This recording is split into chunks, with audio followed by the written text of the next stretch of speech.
Bonjour et bienvenue dans mon atelier. Voici donc mon premier secret d'atelier. En fait, c'est l'exercice que je fais faire à tous mes élèves lorsqu'ils arrivent pour la première fois dans mes cours. C'est un exercice simple, mais il permet d'apprendre beaucoup de choses. D'abord, c'est une première leçon pour l'élève qui découvre de suite, immédiatement, des choses essentielles pour le dessin qui lui serviront par la suite. Cela me permet, en tant qu'enseignant, d'évaluer le niveau de l'élève, de voir ses habitudes, par exemple, comment il tient son crayon, de voir quel est son niveau en dessin, s'il a déjà dessiné auparavant, quelle est aussi sa capacité à assimiler une explication, et cela me permettra, en tant qu'enseignant, d'adapter ensuite mon enseignement à son niveau. Enfin, cet exercice me permet de développer mon enseignement en 5 points, comme les 5 doigts de la main, qui sont: j'explique, je montre, l'élève exécute, je corrige, et l'élève recommence. Bien souvent, ces deux premières étapes sont liées entre elles, elles sont imbriquées. Il est difficile de séparer les deux, j'explique, je montre. En fait, bien souvent, je dessine en expliquant, ou bien alors, j'explique en dessinant. Et l'étape la plus importante de ce processus, c'est la dernière. L'élève doit recommencer. L'élève qui va réussir un geste doit le recommencer jusqu'à ce qu'il soit acquis. Vous m'entendrez parler de ces 5 points tout au long de mes vidéos, ça va revenir comme un leitmotiv. Quel est donc cet exercice? Il s'agit tout simplement de dessiner une boule et de lui donner son volume. On y va? Allez, c'est parti.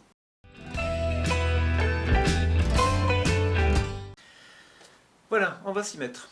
Je vais d'abord commencer à vous présenter le matériel que j'utilise. C'est tout simplement, vous allez voir, un crayon à papier. Bon, ici c'est un 2B. C'est un crayon mi-gras, assez foncé pour que vous puissiez bien le voir sur la feuille de papier derrière. La feuille de papier que j'utilise, c'est tout bêtement une feuille prise dans un carnet. Il n'y a pas de grain particulier. Et c'est du 120 grammes à peu près. Carnet de dessin, donc croquis. Format A4 là, pour les besoins limités de ce que je vais faire. Et un petit outil également bien pratique, c'est une, je ne sais pas si vous la voyez bien, si elle est bien nette, une gomme mie de pain. C'est une gomme très souple, qui a la particularité de ne pas laisser de bavure lorsqu'elle gomme. Elle est très pratique, on en parlera bien souvent de cette petite gomme. Allez, on y va, je vais faire un gros plan sur la feuille, on va démarrer. Mais avant, je voudrais vous parler de la tenue du crayon. On va essayer de tenir le crayon le plus loin possible de la mine, du bout des doigts comme ceci, et on va travailler le plus loin possible de sa feuille. Alors là, moi je travaille sur un chevalet. Si vous êtes sur une table, évidemment, ce sera plus difficile. Essayez cependant de vous positionner avec une feuille, par exemple, sur les genoux, qui serait appuyée sur le rebord de la table, ce qui vous permettrait de dessiner devant vous. Pour faire un rond, puisque ça va être notre sujet, dessiner une boule, pour faire un rond, le mieux, c'est de se servir de notre bras, le plus tendu possible, comme d'un compas, et sans toucher les articulations poignets, coudes, de faire une rotation autour de l'épaule. Et vous allez voir que le dessin, la boule, va se dessiner tout simplement comme ceci. Voilà, c'est l'épaule qui sert d'articulation, de rotation, et on va dessiner comme avec un compas. D'accord? Allez, on va faire un gros plan et on y va. Voilà, on y est. Donc, autour du bras tendu, autour de l'épaule, on va créer un cercle et on va repasser plusieurs fois dessus. N'hésitez pas à faire plusieurs fois un cercle, un rond, parce que votre œil, petit à petit, va trouver la bonne ligne et il va vous créer un cercle, pas parfait bien sûr, mais un cercle qui se tiendra. Si vous essayez de le faire d'un seul trait, sans revenir dessus, vous verrez que vous aurez d'énormes difficultés, surtout si vous réfléchissez votre mouvement. Votre main va trembler et vous n'aurez pas un cercle de bonne qualité. Donc là, il faut à la fois avoir de la souplesse dans le mouvement, de l'amplitude, mais aussi du laisser-aller. Voilà, et c'est là toute la difficulté, mais progressivement, vous verrez avec l'habitude, le dessin, on arrivera à allier précision et laisser-aller. On y retourne. On va mettre un support, puisque notre boule va tenir sur un support, bien sûr, elle ne sera pas posée en l'air. Et on va orienter la lumière, puisque notre but c'est de donner du volume par l'ombre et la lumière. Alors je vais choisir une orientation à la lumière, je vais la faire venir de gauche, mais vous pouvez la faire venir de droite si vous faites la même chose. Vis-à-vis de cette lumière, sur la boule, on va avoir un petit éclat de lumière qui sera manifesté par un petit point blanc. Donc celui-ci, on va le réserver, on va le marquer de suite. Et la lumière venant de gauche, on peut couper notre boule en deux hémisphères et considérer que dans la partie droite ici, il y aura de l'ombre. Et ici, de la lumière. En fait, ce n'est pas tout à fait ça. Parce que notre boule, elle est ronde. Donc ici, on n'a pas un trait très droit. Et on va faire intervenir notre gomme, puisque ici, on va devoir mettre une forme plutôt incurvée à notre ombre. Une forme plutôt incurvée, comme ceci. D'accord? Voilà. On va pouvoir renforcer maintenant, faire de la modulation, c'est-à-dire on va apporter des nuances, on va faire du modelé, de la modulation dans notre ombre, puisqu'elle n'est pas régulière. Et on va pouvoir renforcer certains endroits. Alors, on y va progressivement, on renforce petit à petit en apportant des hachures supplémentaires à notre dessin, jusqu'à obtenir ce que l'on désire. Donc, je vais renforcer la partie qui est ici.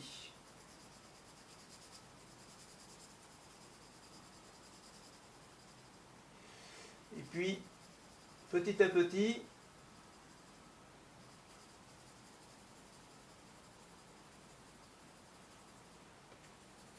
je renforce la partie qui est en dessous. Ça paraît logique. Ce qui est dessous est plus foncé que ce qui est dessus. Voilà, vous voyez comme je tiens mon crayon, la mine est presque à plat. Ce qui me permet d'avoir des hachures qui sont fondues les unes dans les autres. Voilà, puis je renforce petit à petit jusqu'à obtenir un modelé, c'est-à-dire un dégradé de gris.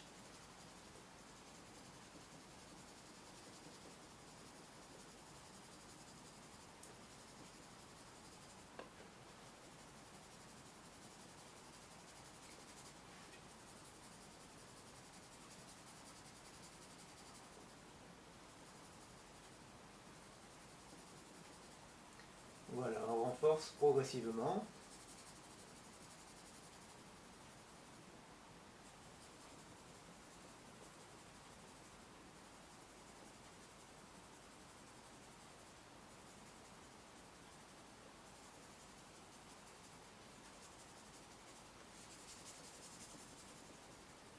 Alors vous voyez que je ne suis pas allé jusqu'au bord de la sphère. Alors pourquoi? Parce que si la lumière vient d'ici, elle va taper sur le support et rebondir et créer ce qu'on appelle une lumière d'influence. Voilà. Par contre, dessous ici, ce qui est très important, c'est qu'on va pouvoir mettre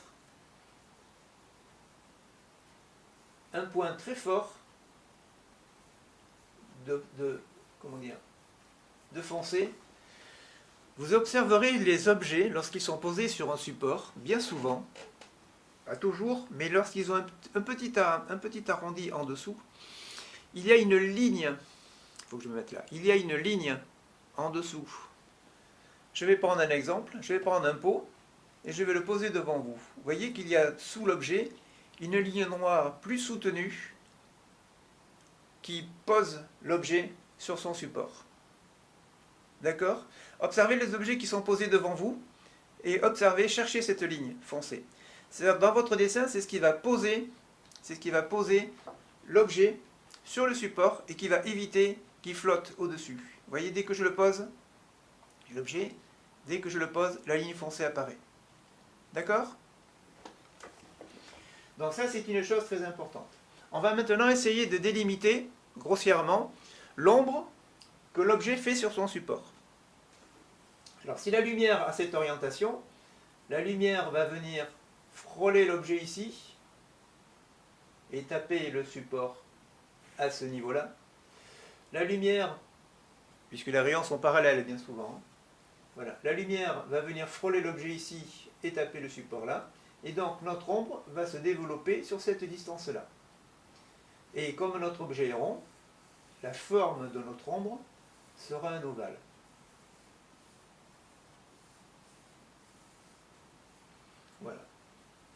on va pouvoir l'ombrer légèrement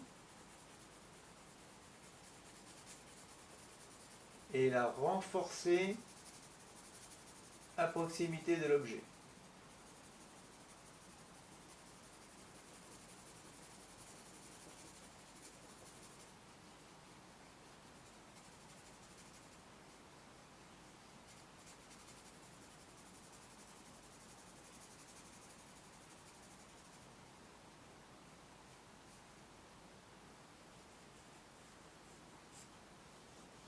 Avec le doigt, si vous voulez, vous pouvez estomper un petit peu.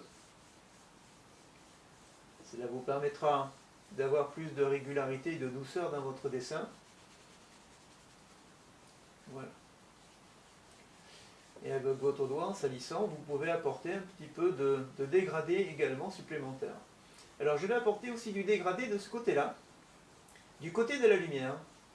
Cela peut vous paraître surprenant, mais cela va ajouter de la rotondité à votre sphère. Regardez comme le volume se met en place, comme ça, tout simplement.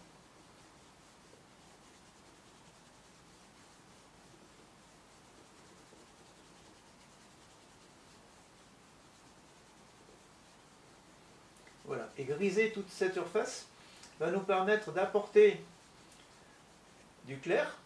On va le renforcer un tout petit peu ici par des hachures. Alors là, il faut être léger, hein, parce qu'on est du côté de la lumière, il n'y a pas grand-chose. Il faut être léger. Voilà.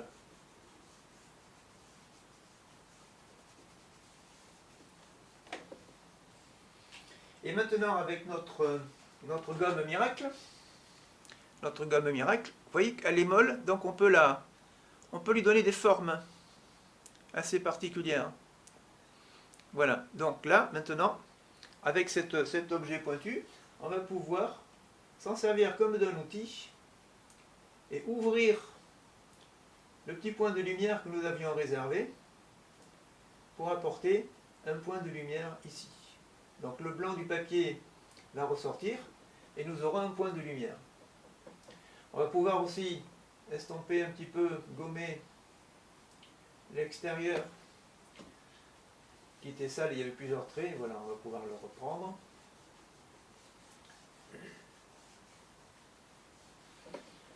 Je vais gommer aussi les traits de crayon de construction des rayons lumineux qui n'ont plus rien à faire maintenant. Et voilà notre boule. Voilà notre boule.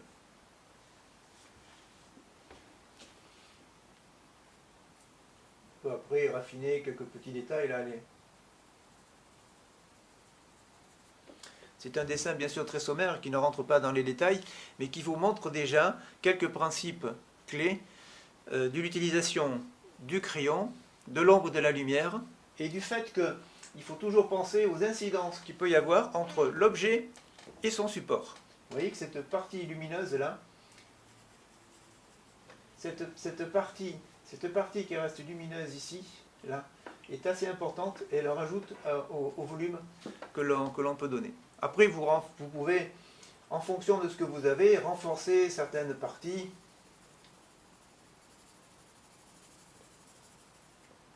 En fonction de l'incidence de la lumière, etc. C'est à vous de faire une observation sur l'objet que vous avez sous les yeux. Et d'apporter du dégradé, plus de modelé, en revenant rajouter petit à petit. Voilà, cet exercice est maintenant terminé. Pour résumer, on pourrait énumérer quelques éléments qu'il ne faut pas oublier. Donc, premièrement, donnez toujours une orientation à votre lumière, parce qu'il n'y a pas de volume sans lumière, sans ombre et de lumière. Deuxième point très important, n'oubliez pas de faire ce petit trait foncé en dessous de l'objet qui va l'asseoir sur son support, chose très importante. Ensuite, essayez d'avoir de l'ampleur dans votre mouvement, donc de vous éloigner le plus possible de votre sujet, sauf si vous avez des tout petits détails à faire. Mais autrement, pour les premières lignes de construction, prenez de l'espace, dessinez loin, essayez d'avoir de l'amplitude et de faire travailler tout votre bras, de l'épaule jusqu'au poignet. Essayez d'avoir de la souplesse dans votre mouvement, ample et souple. J'utilise souvent ces deux mots pour ce qui est du dessin. Gardez de la dynamique dans le geste également. Troisièmement, essayez d'apporter des nuances, du modelé, petit à petit. N'essayez pas d'aller trop vite dans l'apport de couleurs, ou de gris, de noir, pour arriver au résultat que vous désirez obtenir. Allez-y doucement, surtout au début quand vous n'avez pas d'expérience. Ensuite, pensez à toujours mettre une ombre, s'il y a de la lumière, il y a forcément de l'ombre. Donc il y a l'ombre propre de l'objet, et il y a ensuite l'ombre projetée sur le support. Voilà, cette vidéo est maintenant terminée, j'espère que vous l'avez appréciée.